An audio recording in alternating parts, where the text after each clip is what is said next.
Hello, Bradford City fans. Gareth Walker here for the West Yorkshire Football Show. I've just got back from Barnsley. I went for a couple of beers in town after, so I'm a little bit late back with this and a little bit late putting this post-match review online. I really don't know where you start with that game. I suppose we'll start with the team selection. Jackson and Swan came in for Poynton and Sarcevic. Sarcevic dropped to the bench. Mullin wasn't in the squad at all. A little bit before the match, surprised that Sarcevic didn't start, but I guess that was with Tuesday's game against Plymouth in mind. And then we started reasonably brightly first couple of minutes, and then there's an absolute shocking tackle from the Barnsley lad. I've seen it back. He goes over the top of the ball on Torre, and it's a straight red card. The referee didn't hang about, pulled the red card out straight away, sent him off. And it's a boost, massive boost for us. Given our away record, go to Barnsley. Always going to be tough for Yorkshire Derby. I know they didn't have anything to play for, but the decent side, they got some decent players. I'm looking at the lineup before the game, and obviously Adam Phillips, Scott Banks, Tom Bradshaw, and the lad, is it Kelly, that they've got who sits in the number 10. I thought that was a decent sort of front 3 or 4. And then obviously they had the lad. They've got the lad McGoldrick, who wasn't even in the squad today, and the lad Reyes Cleary, who scored the stunner from the halfway line against us earlier in the season. He was on the bench.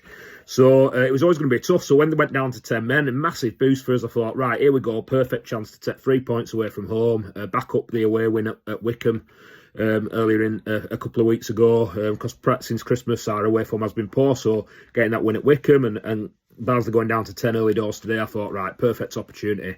But to be honest with you, for the first hour that Barnsley had 10 men, I thought they were the better side. We looked like the side that had 10 men. And I thought that we, as Bradford City, we gave a perfect example of how not to play against a team with 10 men, just going long all the time.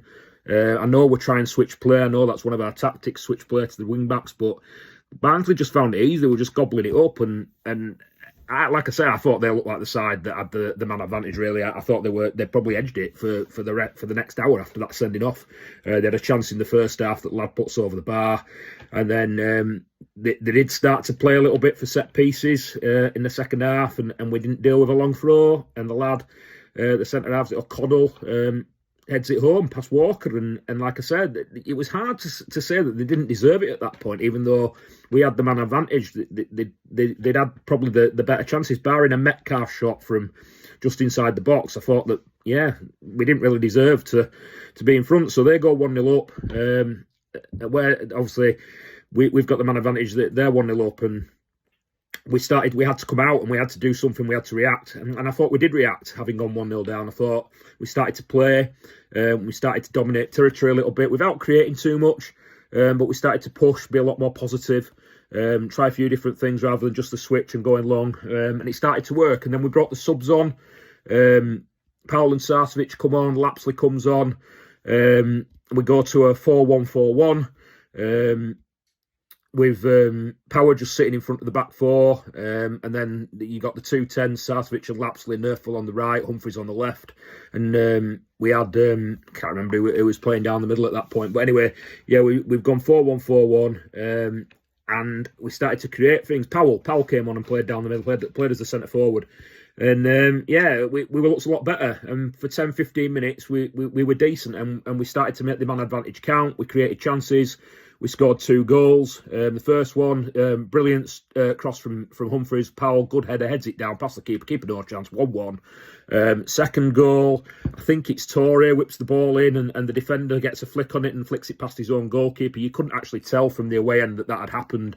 It looked like it might have gone straight in, but on the replay you could tell that their lads headed it past his own keeper. So you're 2-1 up. You've got a man advantage. You just need to see the game out. There's 8 minutes left of normal time. You see the game out, and then Reyes Cleary goes through. I think the penalty shout for Barnsley was after we'd gone 2-1 up. I might be wrong there, but there's a massive penalty shout for Barnsley from the away end. It's down the other end of the pitch, but from the away end, I thought it's a Stonewall pen. It looks like he's in the box and he gets taken out. And I was absolutely amazed that the referee didn't give a penalty and books Cleary for diving. And I thought we got away with one, but having seen it back, there's very little contact, if any, and possibly the referee's got it right when you watch it back. So fair play to the ref for that. So we were getting warnings, like I said, the long ball, the long throws into the box, the corners. We kept giving corners away, we're giving them a chance. We didn't manage the game. We didn't see it out. We got a lot of experienced players on the pitch. We didn't see the game out. And then pretty much the last kick of the game, Cleary gets clear. Ashby's in no man's land. The young lad who's come on as a sub, I think he was at Guiseley previously, gets across tilt and managed to scramble it in at the near post. And somehow we've thrown away a 2-1 lead against 10 men. And Graham Alexander, I've just listened to his interview. He's rightly absolutely furious. He says it's unacceptable to concede like that and throw 2 points away against 10 men when we've got that many experienced players on the pitch. And like I say, he's bob on. So hugely frustrating, really takes the wind out your sails. So the job is still not done. We look like we're starting to struggle a little bit, and we've got 2 big games coming up at home now. Plymouth at home on Tuesday night, Bolton at home next Saturday.